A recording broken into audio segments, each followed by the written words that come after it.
Hey folks, it's Patriot Nerds. Today I'm going to tell you why we are not going to vote our way out of this next civil war.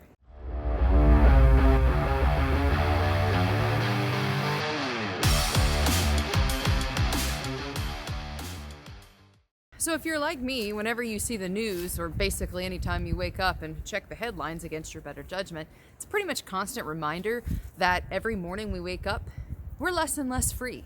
As long as people like Bernie Sanders and Ocasio-Cortez, whatever her name is, as long as they are running their mouths. And considering that Bernie, on the heels of this New Zealand thing, in a tweet, basically he said that banning semi-automatic firearms and high-capacity magazines, which is a joke. It's like if it's over 5 rounds, apparently somehow it's considered high capacity. But basically that banning these things is the way to go, which would mean essentially taking out of circulation the most commonly used firearms that free and law-abiding people use to defend themselves and their rights. And so when it comes right down to it, folks, I don't think that we're going to vote our way out of this thing coming up. In fact, I know we're not going to. And the people that are trying to soothsay and tickle ears and say, oh, there's no civil war coming. Oh, it's being overblown. Now, listen, those people spend their entire days in front of video game consoles and like throwing tech and substances in their brains, right? They're not living in a concrete world. They're not living in a concrete reality where there are consequences in the physical realm for the actions of talk by our political leaders. And I say that in jest. When you have political leaders elected like Alexandria Ocasio-Cortez and Bernie Sanders, when you have these types of people being elected, it's pretty clearly evidence to me that the electoral process serves at this point to only enrich people who want to take away our rights and to transfer wealth from productive people into the hands of non-productive people who will continue to propagate poverty and insist on more of our money and more of our rights to the point where we are stripped down to essentially nothing.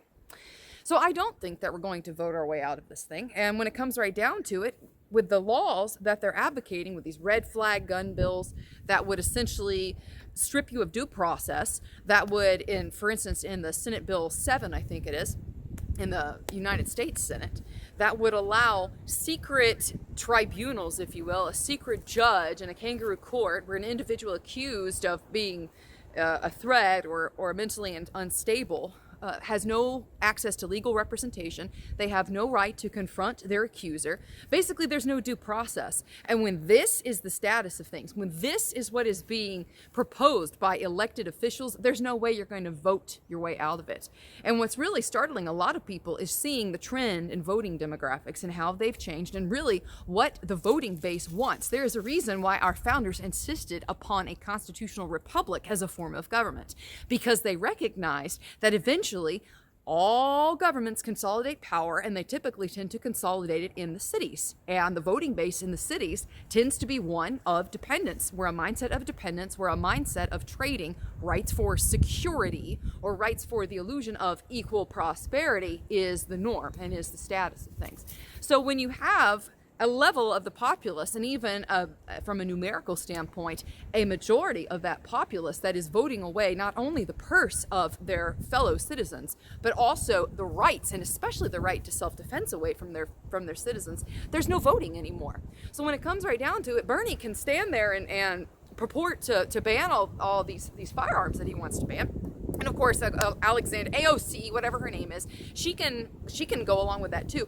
But they're not going to be the ones that come get him. Bernie's not going to put his safety and security on the line to come around people's houses and confiscate firearms, ban firearms, or register firearms. They're all the same eventuality. Okay, somebody is going to have a shopping list to come and get your stuff.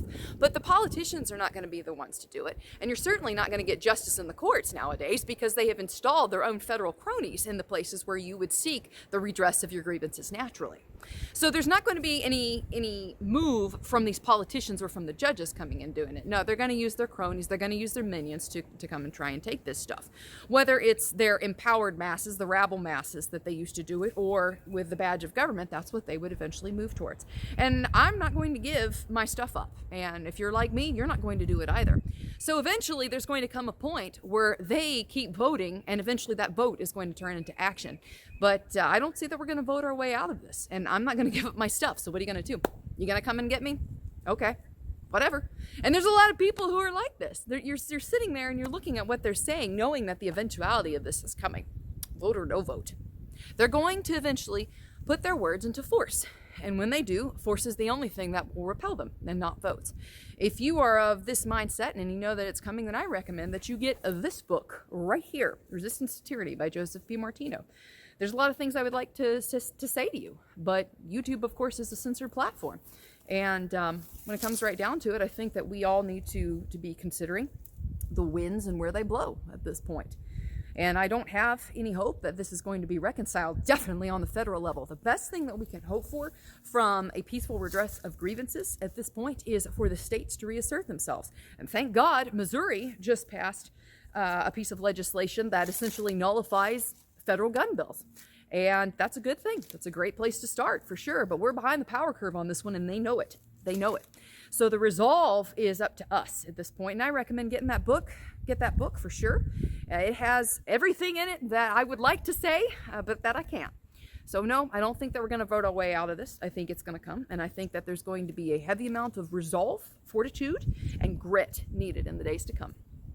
I hope it was helpful for y'all. If you did enjoy the video and got encouragement from it, please not only subscribe to me, but consider a donation on Patreon and Subscribestar, as well as cryptocurrency, and I have links in the box below.